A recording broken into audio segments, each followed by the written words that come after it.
विचलित हूँ, भ्रमित हूँ, मन में बहुत द्वेष है। हर रोज एक ही प्रश्न से लड़ रही हूँ, उसका उत्तर आपसे चाहती हूँ। मैं मर्यादा पुरुषोत्तम राम की मैं भी उतनी ही भक्ति करती हूँ। निरंतर मेरे शिव के आराध्य के साथ मैं जुड़ी हुई हूँ। मैं जानना चाहती हूँ महाराज आपसे, क्या मेरी माँ जानकी को न्याय मिला है? ये संसारिक लोगों ने लीला लीला में और संसार के दोनों को क्या आप एक जोड़ रहे हैं? क्या दिव्य चिदानंद में लीला को आप त्रिगुणात्मिका मलिन माया की लीला से जोड़ेंगे? पहली गलती है। भगवान श्री राम त्रिकालज्ञ सर्वज्ञ हैं। भगवान श्री राम के निज जनों में एक गर्व प्रकट हुआ था। उसी गर्व को चकनाचूर कराने के लिए भगवान ने जो वन गमन लीला बाद में की और अपने पुत्र लौकुश के द्वारा सब महिमाशाली अपने भ्राता तक के सबके बलों को चूर करवाया। और इसके बाद माता जी का प्रादुर्भाव पृथ्वी से ही हुआ था। माता जी पृथ्वी में ही लीन हो गई। ये तो मानना ही पड़ेगा कि जब भगवान अवतार लेते हैं तो अंतर्ध्यान की लीला करते हैं, तो कहां अन्याय कहां हुआ?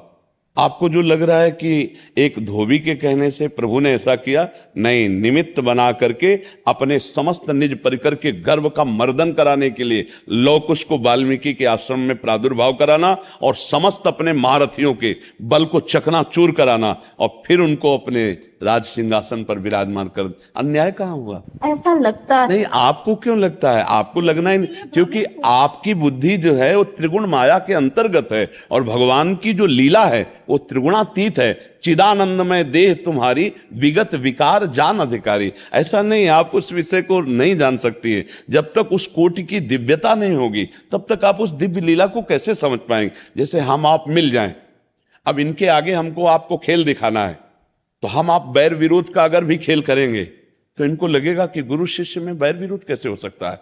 लेकिन जब ये हमारे आपके रास्ते को जानेंगे तो हंस देंगे कि दोनों मिल के चले थे, इसलिए ऐसा खेल खेले थे। तो रावण कुंभकर्ण जय विजय है ना, भगवत पार्षद ना, भगवान का अवतार एक लीला विनोद के लिए हो रहा है ना।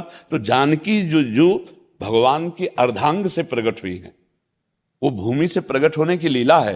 भगवान की अर्धांग है जानकी। जैसे शिव और शिवा अभेद हैं, ऐसे राम और जानकी अभेद हैं, ऐसे राधा और कृष्ण अभेद हैं। इनकी लीला जो होती है उसमें रहस्य छुपा होता है। तो अपने जनों, अब भगवान के निज जनों का गर्व कौन मर्दन कर सकता था?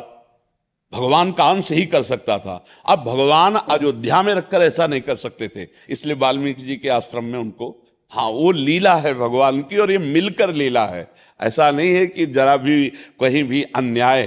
धर्मात्मा जितने भी हुए हैं, महात्मा जितने भी हुए हैं, भगवान श्री राम के कहीं भी किंचन मात्र भी मर्यादा पुरुषोत्तम में इतना भी दोष नहीं निकाल सकते।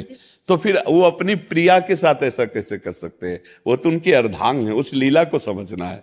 तो आप उनमें पहले तो ये भाव हटा दीजिए। हाँ, वहां लीला थी जिससे सबको बांध दिया, सबके अभिमान को चूर कर दिया। आप देखो ना, और फिर आकर के विराजमान होते हैं अयोध्यापति के समीप आकर ही तो विराजमान होते हैं। और जानकी जी का प्रादुर्भाव भूमि से हुआ, इसलिए भूमि में अंतर्ध्यान हो गई। और अंतिम लीला आप कृष्णावतार में देख लीजिए, अपने सामने अपने वंश को कटवाते हैं कि नहीं कटवाते? ऋषियों से साफ दिला करके और अपने सामने। तो ये लीलाएं हैं भगवान की दिव्य। उन लीलाओं में हम पार्थिव बुद्धि से अगर देखेंगे तो हमें कहीं ना कहीं दोष दिखाई दे सकता है। मुझे ऐसा लगता है महाराज, कलयुग के इस चरण में भी हम महिला कहीं ना कहीं उसी तरह से कहीं ना कहीं पीड़ित होती जा रही है। कहीं हमारे, लेकिन उसी तरह मत बोलिए, क्योंकि वहां कहीं भी पीड़ा जानकी जी को नहीं थी। महर्षि जो वाल्मीकि जी हैं, इतने समर्थ महापुरुष हैं जो भगवान के अवतार के पहले ही भगवान की लीलाएं लिख दी।